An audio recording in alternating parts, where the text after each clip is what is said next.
Good morning, and I'd like to thank Bloomberg very much for hosting me this morning. This morning, I want to talk about the future of Europe. But first, let us remember the past. 70 years ago, Europe was being torn apart by its second catastrophic conflict in a generation. A war which saw the streets of European cities strewn with rubble, the skies of London lit by flames night after night, and millions dead across the world in the battle for peace and liberty. As we remember their sacrifice, so we should also remember how the shift in Europe from war to sustained peace came about. It didn't happen like a change in the weather. It happened because of determined work over generations, a commitment to friendship, and a resolve never to revisit that dark past. A commitment epitomized by the Elysée Treaty signed 50 years ago this week. After the Berlin Wall came down, I visited that city, and I will never forget it.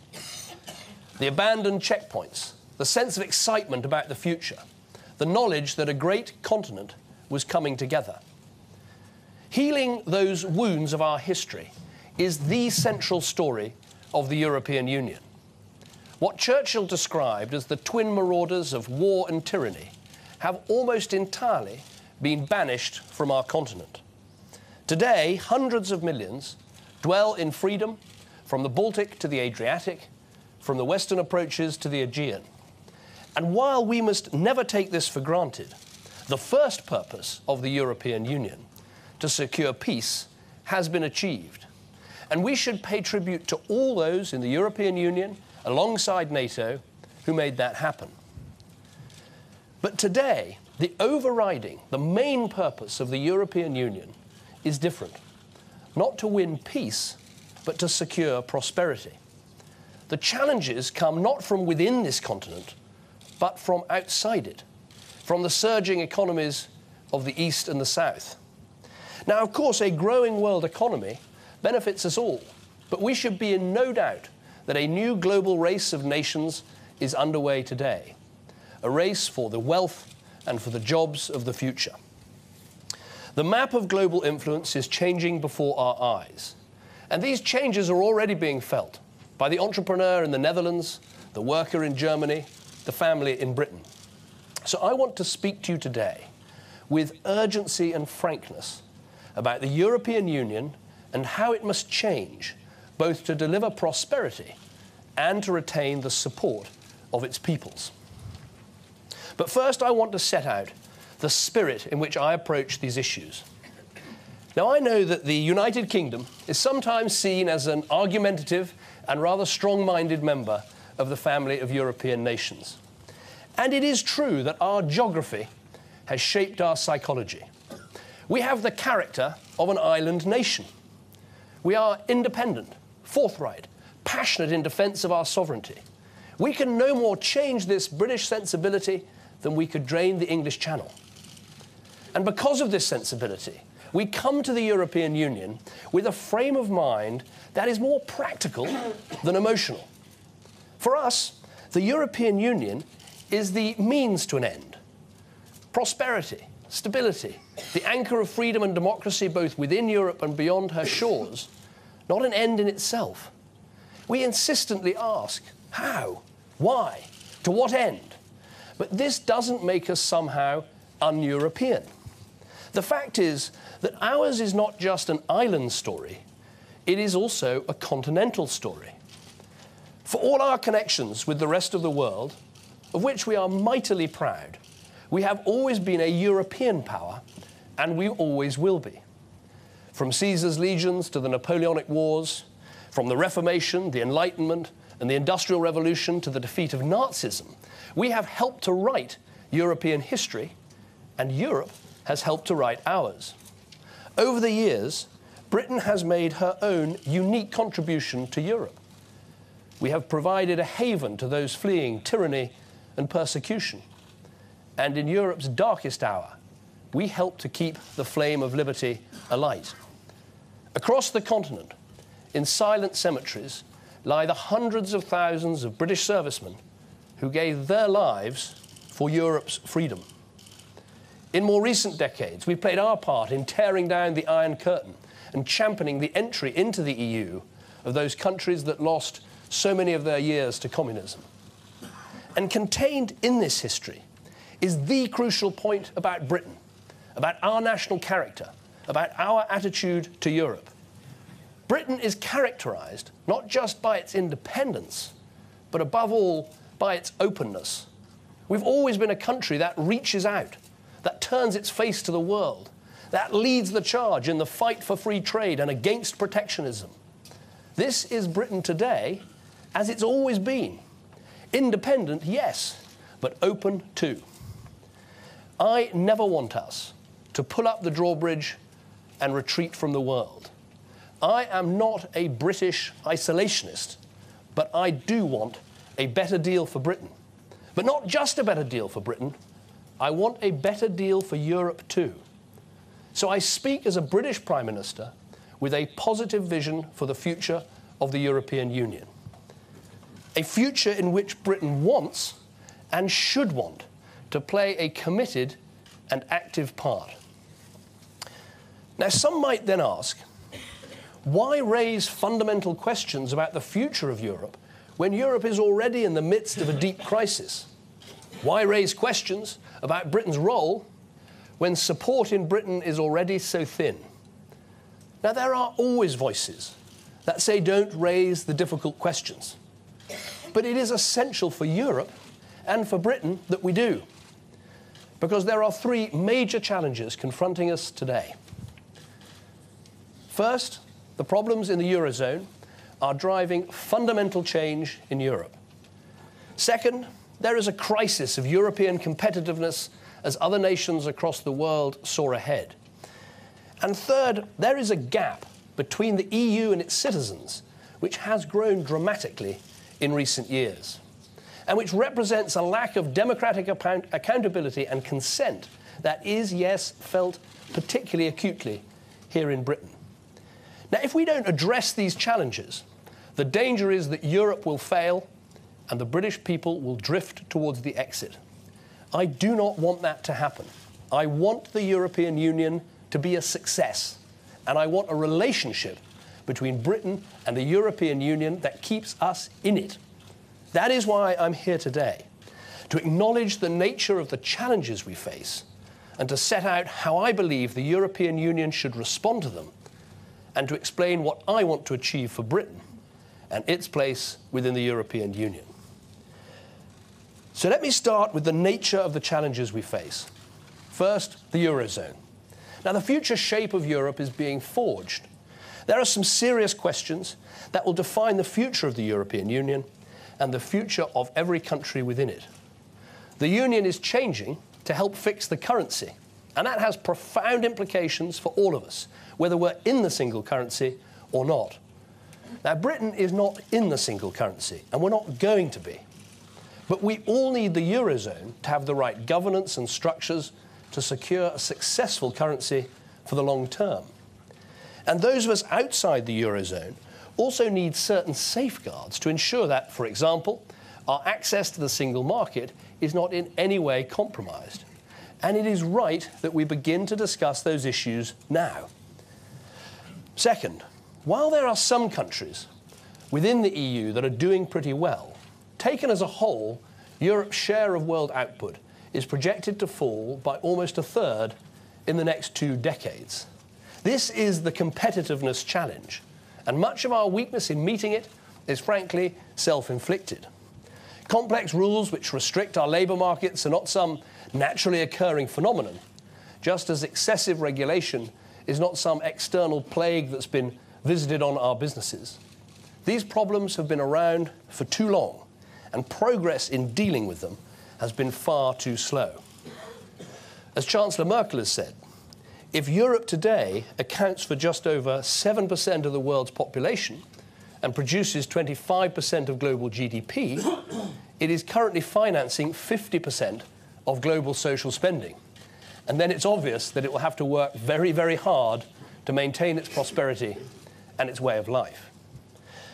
Third, there is the growing frustration that the EU is seen as something that is done to people rather than acting on their behalf. And this, frankly, is being intensified by the very solutions that are required to resolve the economic problems. People are increasingly frustrated that decisions taken further and further away from them mean their living standards are slashed through enforced austerity, or their taxes are used to bail out governments on the other side of the continent. We are starting to see this in the demonstrations on the streets of Athens, Madrid and Rome. We're starting to see it in the parliaments of Berlin, Helsinki and The Hague. And yes, of course, we're seeing this frustration with the EU very dramatically here in the United Kingdom. Europe's leaders have a duty to hear these concerns. Indeed, we have a duty to act on them, and not just to fix the problems in the Eurozone. For just as in any emergency, you should plan for the aftermath as well as dealing with the present crisis, so too in the midst of present challenges, we should plan for the future and what the world will look like when the difficulties in the Eurozone have been overcome. Now, the biggest danger to the European Union comes not from those who advocate change, but from those who denounce new thinking as heresy. In its long history, Europe has experience of heretics who've turned out to have a point. And my point is this: more of the same will not secure a long-term future for the Eurozone. More of the same will not see the European Union keeping pace with the new powerhouse economies. More of the same will not bring the European Union closer to its citizens. More of the same will just produce more of the same. Less competitiveness, less growth, fewer jobs. And that will make our countries not stronger but weaker. That is why we need fundamental, far-reaching change. So let me set out my vision for a new European Union fit for the 21st century. It is built on 5 principles, and the first is competitiveness. At the core of the European Union must be, as it is now, the single market. Britain is at the heart of that single market and must remain so. But when the single market remains incomplete in services, in energy, in digital, the very sectors that are actually the engines of the modern economy, it is only half the success that it could be. It is nonsense that people shopping online in some parts of Europe are unable to access the best deals simply because of where they live. So I want completing the single market to be our driving mission. I want us to be at the forefront also of the transformative trade deals with the US, Japan, India, as part of the drive towards global free trade. And I want us to be pushing to exempt Europe's smallest entrepreneurial companies from more EU directives. These should be the officials. These should be the tasks that get European officials up in the morning and keep them working late into the night. And so we urgently need to address the sclerotic, ineffective decision-making that is holding us back. That means creating a leaner, less bureaucratic union, relentlessly focused on helping its member countries to compete. In the global race, can we really justify the huge number of excessive, expensive, peripheral European institutions? Can we justify a commission that gets ever larger? Can we carry on with an organisation that has a multi-billion-pound budget, but not nearly enough focus on controlling spending and shutting down programmes that haven't worked?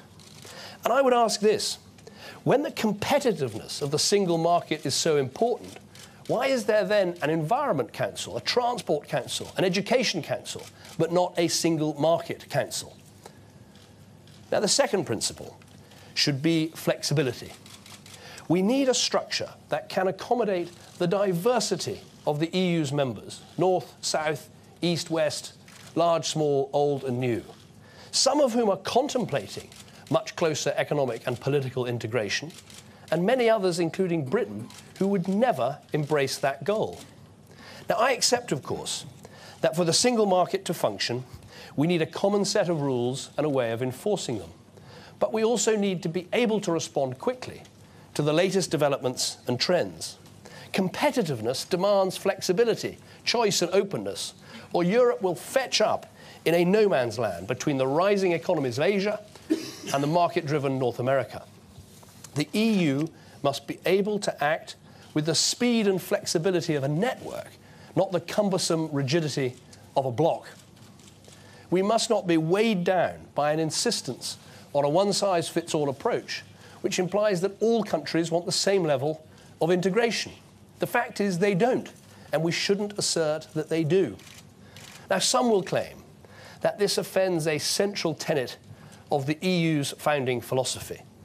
I would say it merely reflects the reality of the European Union today. 17 members are part of the Eurozone, 10 are not. 26 European countries are members of Schengen, including 4 that are outside the European Union: Switzerland, Norway, Liechtenstein and Iceland. 2 EU countries, Britain and Ireland, have retained their border controls. Some members, like France and Britain, are ready, willing and able to take action in Libya or Mali. Others are uncomfortable with the use of military force. Let us welcome that diversity instead of trying to snuff it out. Let us stop all this talk of the two-speed Europe, of fast lanes and slow lanes, of countries missing trains and buses, and frankly, let us consign the whole weary caravan of transport metaphors, if you like, to a permanent siding. Instead, let us start from this proposition. We are a family of democratic nations, all members of one European Union, whose essential foundation is the single market rather than the single currency. Those of us outside the euro recognise that those in it are likely to need to make some big institutional changes. And by the same token, the members of the Eurozone should accept that we, and indeed all member states, will have changes that we need to safeguard our interests and to strengthen our democratic legitimacy. And we should be able to make those changes too. Now, some will say this will unravel the principle of the EU and that you can't pick and choose the basis of what your nation needs. But I would argue that far from unraveling the EU, this will in fact bind its members more closely, because such flexible, willing cooperation is a much stronger glue than compulsion from the centre. Let me make a further heretical proposition. The European Treaty commits the member states to lay the foundations of an ever closer union among the peoples of Europe. Now, this has been consistently interpreted as applying not to the peoples, but rather to the states and institutions. And it's been compounded by a European Court of Justice that has consistently supported greater centralisation. Now, we understand and respect the right of others to maintain their commitment to this goal. But for Britain, and perhaps for others, it is not the objective. And we would be much more comfortable if the treaty specifically said so, freeing those who want to go further, faster to do so, without being held back by the others. So to those who say, we have no vision for Europe, I say we have. We believe in a flexible union of free member states who share treaties and institutions and pursue together the ideal of cooperation, to represent and promote the values of European civilization in the world, to advance our shared interests by using our collective power to open markets, and to build a strong economic base across the whole of Europe. And we believe in our nations working together to protect the security and diversity of our energy supplies, to tackle climate change and global poverty, to work together against terrorism and organised crime, and to continue to welcome new countries into the European Union. This vision of flexibility and cooperation is not the same as those who want to build an ever closer political union, but it is just as valid. My third principle is that power must be able to flow back to member states, not just away from them. This was promised by European leaders at Laeken a decade ago. It was put in the treaty, but it has never been properly fulfilled. We need to implement this principle properly. So let us use this moment, as the Dutch Prime Minister has recently suggested, to examine thoroughly what the EU as a whole should do and what it should stop doing. Now, in Britain, we've already launched our Balance of Competences review to give us an informed and objective analysis of where the EU helps and where it hampers. And let us not be misled by the fallacy that a deep and workable single market requires everything to be harmonised to hanker after some unattainable and infinitely level playing field. Countries are different. They make different choices. We cannot harmonise everything. For example, it is neither right nor necessary to claim that the integrity of the single market, or indeed full membership of the European Union, requires the working hours of British hospital doctors to be set in Brussels, irrespective of the views of British parliamentarians or practitioners. In the same way, we need to examine whether the balance is right in so many areas where the European Union has legislated, including on the environment, social affairs and crime. Nothing should be off the table. My fourth principle is democratic accountability. We need to have a bigger and more significant role for national parliaments. There is not, in my view, a European demos. It is national parliaments which are and will remain the true source of real democratic legitimacy and accountability in the European Union. It is to the Bundestag that Angela Merkel has to answer. It's through the Greek parliament that Antonis Samaras has to pass his government's austerity measures. And it's to the British Parliament that I must account on the EU budget negotiations, on the safeguarding our place in the single market. Those are the parliaments which instill proper respect, even fear, into national leaders. And we need to recognise that properly in the way that the EU does business. My fifth principle is fairness. Whatever new arrangements are enacted for the Eurozone, they must work fairly for those countries inside it or outside it. That will be of particular importance to Britain. Now, as I've said, we are not going to join the single currency, but there is no overwhelming economic reason why the single currency and the single market should share the same boundary, any more than the single market and Schengen. Our participation in the single market and our ability to help set its rules is the principal reason for our membership of the European Union. So it is of vital interest for us to protect the integrity and fairness of the single market for all of its members. And that is why Britain has been so concerned to promote and defend the single market as the Eurozone crisis starts to rewrite the rules on fiscal coordination and banking union. So these 5 principles provide what I believe is the right approach for the European Union. So now let me turn to what this means for Britain. Today, public disillusionment with the EU is at an all-time high. And there are several reasons for this. People feel that the EU is heading in a direction that they never signed up to. They resent the interference in our national life by what they see as unnecessary rules and regulation. They wonder what the point of it all is. Put simply, many ask, why can't we simply have what we voted to join, a common market? They are angered by some legal judgments made in Europe that impact on life in Britain. Now, of course, some of this antipathy about Europe in general really relates, of course, to the European Court of Human Rights rather than the EU. And Britain is leading European efforts to deal with this. And there is indeed much, much more that needs to be done on this front.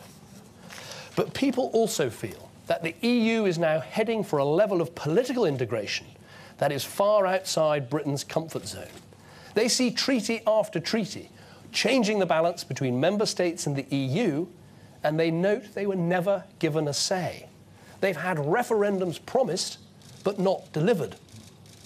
They see what's happened to the euro, and they note that many of our political and business leaders urged Britain to join at the time, and they haven't noticed many expressions of contrition. And they look at the steps that the Eurozone is taking, and they wonder what deeper integration for the Eurozone will mean for a country which is not going to join the euro. The result is that democratic consent for the EU in Britain is now wafer thin. Some people say that pointing this out is irresponsible, that it creates uncertainty for business and puts a question mark over Britain's place in the European Union. But the question mark is already there. Ignoring it is not going to make it go away. In fact, I would argue quite the reverse. Those who refuse to contemplate consulting the British people would, in my view, make our exit more likely. Simply asking the British people to carry on accepting a European settlement over which they've had little choice is a path to ensuring that when the question is finally put, and at some stage it will have to be, it is much more likely that the British people will reject the European Union. That is why I am in favour of having a referendum. I believe in confronting this issue, shaping it, leading the debate, not simply hoping that a difficult situation will go away. Now, some argue that the solution is therefore to hold a straight in-out referendum now. Now, I understand the impatience of wanting to make that choice immediately, but I don't believe that to make a decision at this moment is the right way forward, either for Britain or for Europe as a whole. A vote today between the status quo and leaving would be an entirely false choice. Now, while the EU is in flux, and when we don't know what the future holds and what sort of EU will emerge from this crisis, is not the time to make such a momentous decision about the future of our country. It is wrong to ask people whether to stay or go before we've had a chance to put the relationship right. How can we sensibly answer the question in or out without being able to answer the most basic question?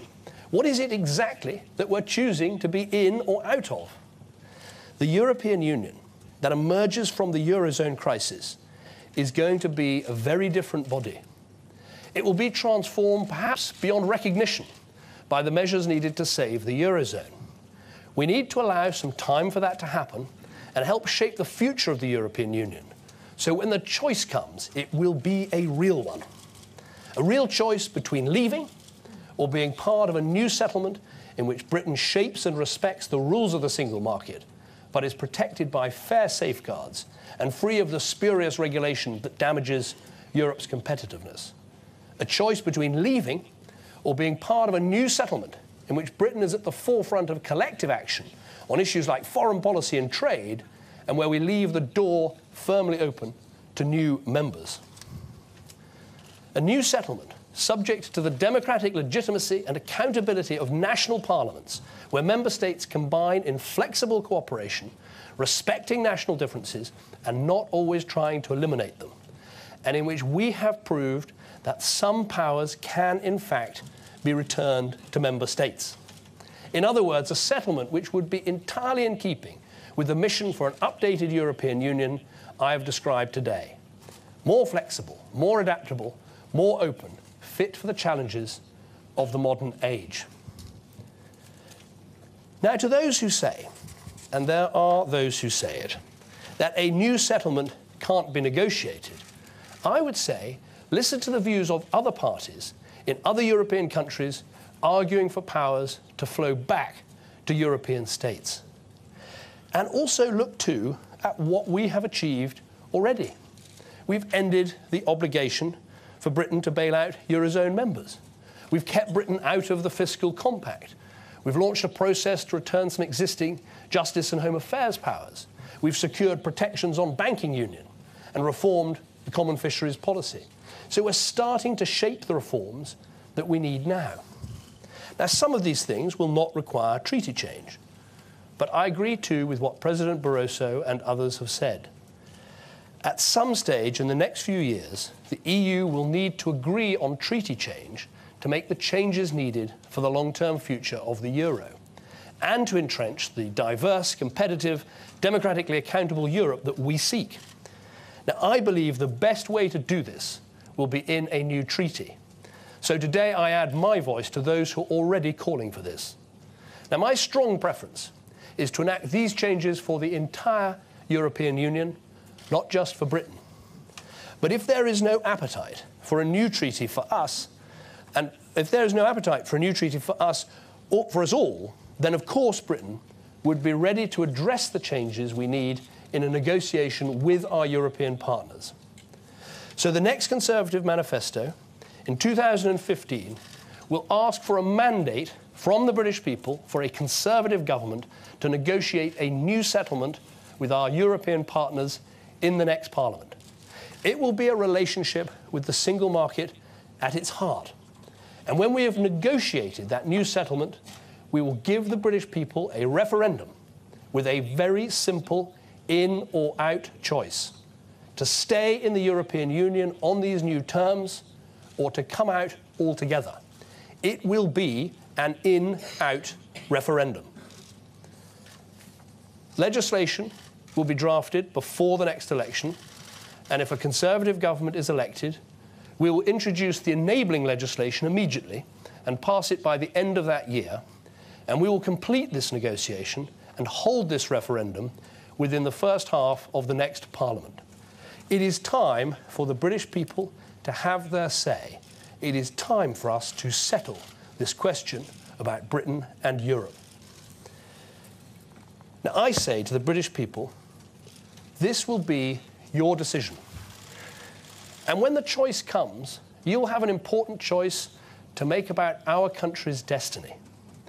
Now, I understand the appeal of going it alone, of charting our own course. But it will be a decision we will have to take with cool heads. Proponents on both sides of the argument will need to avoid exaggerating their claims. Of course, Britain could make her own way in the world, outside the EU if we chose to do so.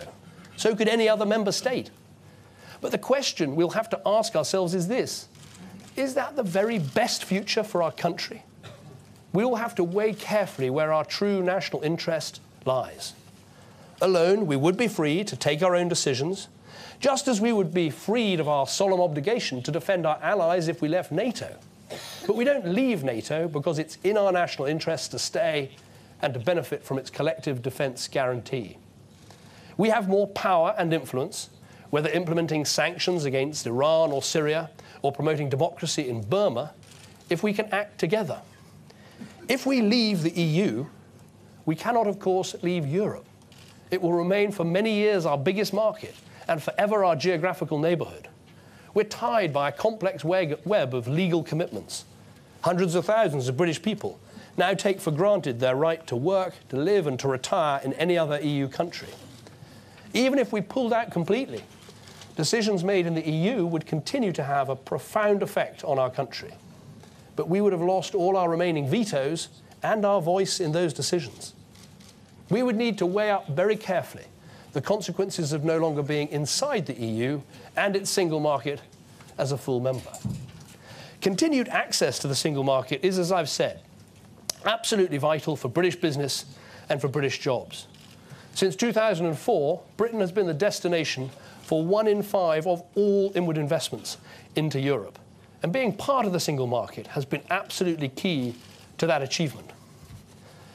Now, there will be plenty of time to test all the arguments thoroughly in favour and against the arrangement that we negotiate. But let me just deal with one point that we hear a lot about. There are some who suggest we could turn ourselves into Norway or Switzerland with access to the single market, but outside the EU. But would that really be in our best national interests? I admire those countries, and they're friends of ours, but they are very different to us. Norway sits on the biggest energy reserves in Europe and has a sovereign wealth fund of over 500 billion euros. And while Norway is part of the single market and pays for the principle, it has no say at all in setting its rules. It just has to implement its directives.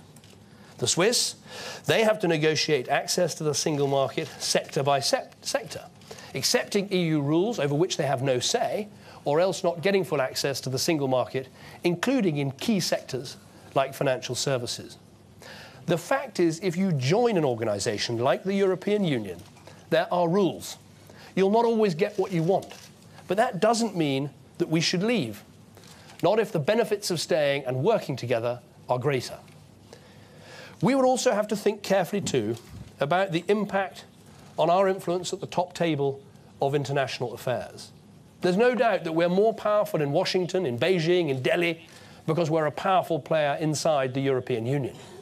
That matters for British jobs, for British influence, for British security.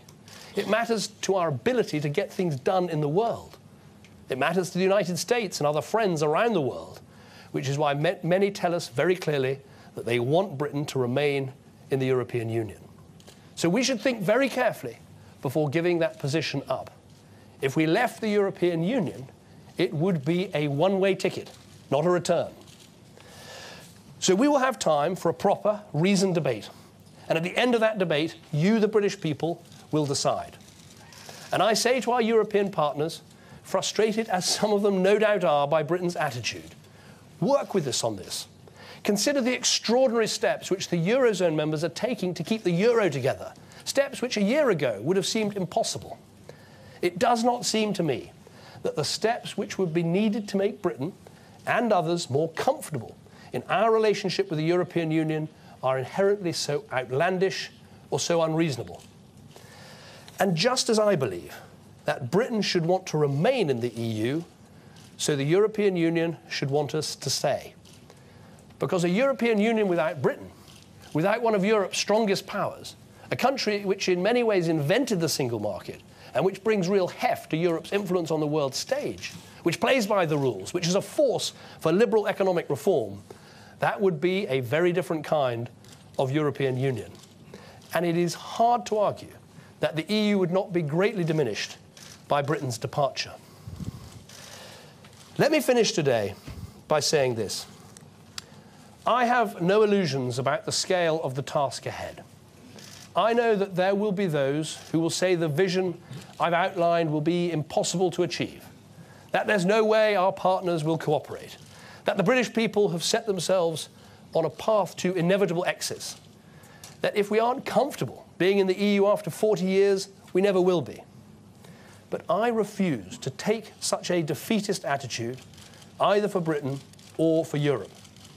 Because with courage and conviction, I believe we can deliver a more flexible, adaptable and open European Union in which the interests and ambitions of all its members can be met.